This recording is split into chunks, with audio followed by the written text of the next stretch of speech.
Hi everyone, it's me Leslie here with another video. Thank you so much for watching my video and thank you so much for subscribing. Today I'm doing a story time discussion to talk a little bit about friendships. So growing up, when I would speak to my mom about friends and friendships, she'd say, Leslie, if you find 5 really good friends in your life, that will be wonderful. That's a blessing. That's a gift. And even though that seems like maybe a low number, or for some people it seems like a high number, for example, for me, 5 sounds like a difficult to obtain number, because I've only really had a couple of really close friends in my life. I've never had more than 1 or 2 close friends at a time. And recently I spoke to my aunt about friends and friendships. And she told me, Leslie, if you can just find 1 really good friend in your life, if you ever just have 1 really good friend in your life, you are a fortunate person. You are blessed. And what she said to me really resonated with me, because I've never had more than a couple of friends at a time. And even those friends have been a little shoddy. And taking a step back and thinking about my aunt's words of wisdom, those words resonated with me because it's always been hard for me personally to have a lot of friends. And it's primarily because I do have, I think, reasonable standards, and maybe some would say high standards for friendships. The saying goes, birds of a feather flock together.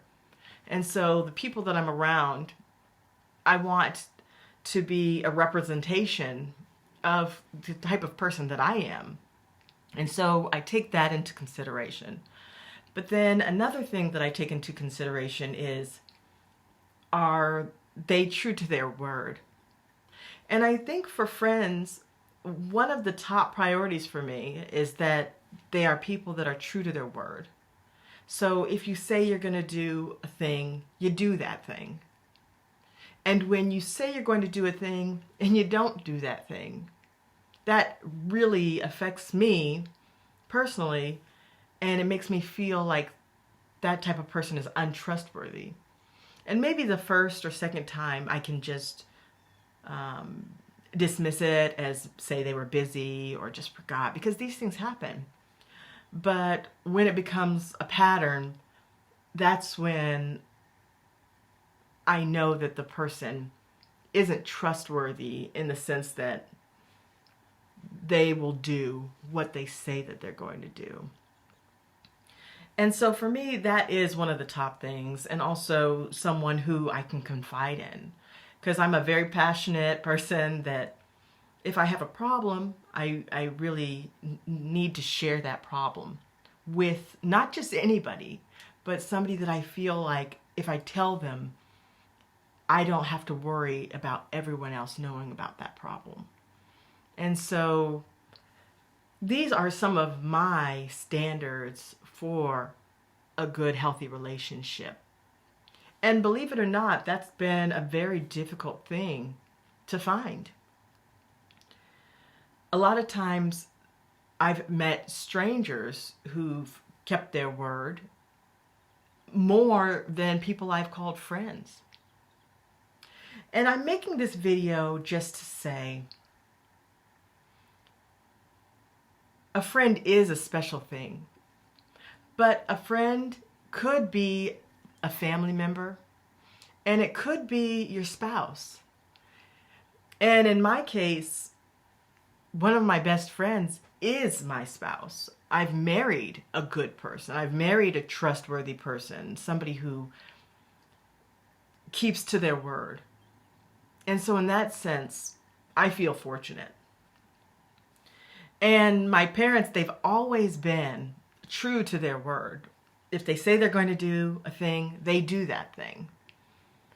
And I think because I know that people can do what they say that they're going to do, I think I do hold friends to that same standard where if you say something, you will do the thing that you say you're going to do.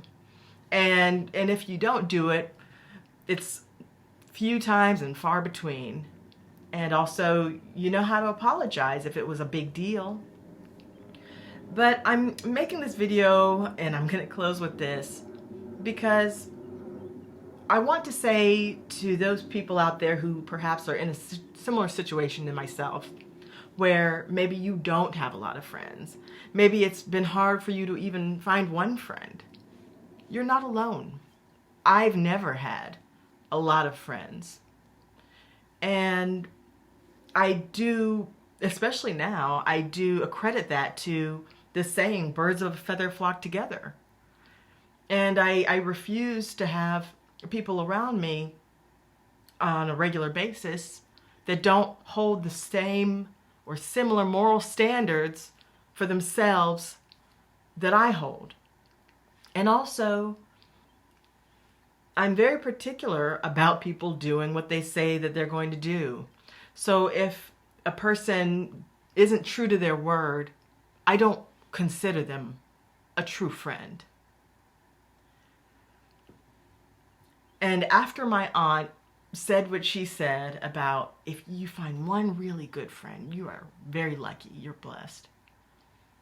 When she said that to me, it resonated with me and made me feel like less of an oddball, because my whole life I've just heard people say, oh, I've got a ton of friends, or yeah, if you don't have any friends, you're a loser, and this and that. But actually, maybe if you don't have a ton of friends, maybe you just have pretty reasonable standards for what a friend truly is. And if you're in the same boat that I am, where you just, maybe you have a few acquaintances, but just one or two friends, maybe you don't even have one friend, but you're a good person, I think that that's okay. And that's normal.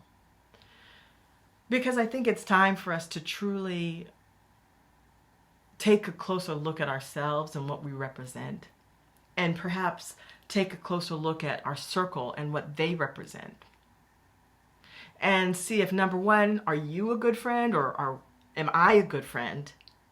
And are the people around me people that I want representing who I am as a person?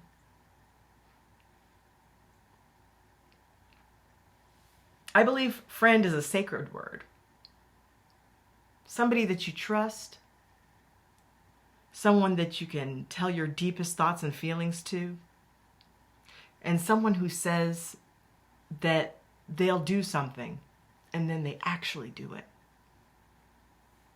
Not only is it making the person that you're friends with feel like you're trustworthy, but it makes everyone feel like they're respecting the other person, and the receiver makes them feel like they're being respected as a person.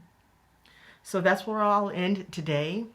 And I hope some of you understand where I'm coming from. And if you do, please leave a comment in the comment section. And until next time, bye.